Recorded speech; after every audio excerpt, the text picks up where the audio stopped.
Qu'est-ce qui fait que pour des choses très agréables, conduire une voiture, parler une autre langue, pratiquer un sport, mais pas fondamentales pour bien vivre, nous sommes prêts à faire des apprentissages rigoureux, déterminés, engagés, avec des efforts, en acceptant que ça ne tombe pas du ciel.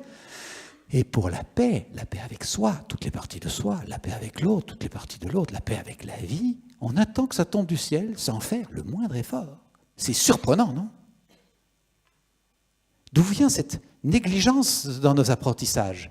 Qu'est-ce qui fait qu'on n'a pas mis ça dans les programmes scolaires depuis la maternelle? J'apprends d'abord à être en paix avec moi, avec l'autre. J'apprends à comprendre ce qui se passe en moi quand je suis plus en paix, ce que ça dit de moi, et comment retrouver un climat de paix. J'apprends à comprendre ce qui se passe en l'autre quand il n'est pas en paix, et que ça se manifeste par des cris, peut-être même des gestes ou des mots. J'apprends à comprendre comment l'accompagner pour retrouver le climat de paix. Comme des apprentissages de base, aussi fondamentaux que lire, écrire et calculer.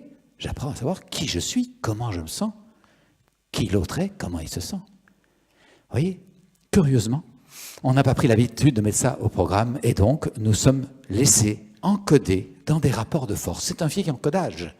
Quand tout va bien, mais quand ça ne va pas, la tension monte assez vite et là, on règle le conflit, le différend, par des rapports de force. J'ai raison, t'as tort. Domination, soumission, agression, démission, manipulation, séduction. C'est une vieille habitude, c'est un vieux logiciel.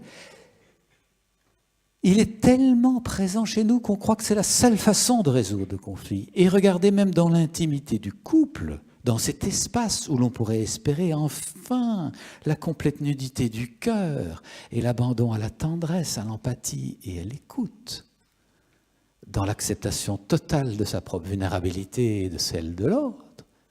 Combien de masques, combien de casques, combien de gourdins, combien de boucliers.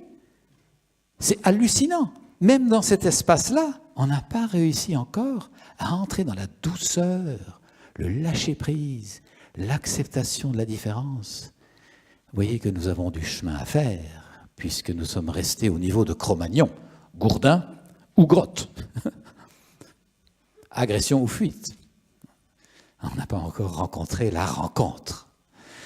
C'est sans doute le continent à développer dans ce XXIe siècle. On connaît les continents terrestres, mais il y a un continent impalpable entre nous qui est la rencontre. Je pense que nous sommes pionniers de ce nouveau continent. Et que comme les pionniers, on se prend souvent les moustiques et les premières maladies avant d'organiser un petit peu la vie là-dedans. Et c'est peut-être ce que nous pouvons apprendre à faire là dans les jours qui viennent, dans les semaines, dans les mois, dans les années qui viennent, à développer une façon de vivre dans ce nouveau continent qu'est la relation.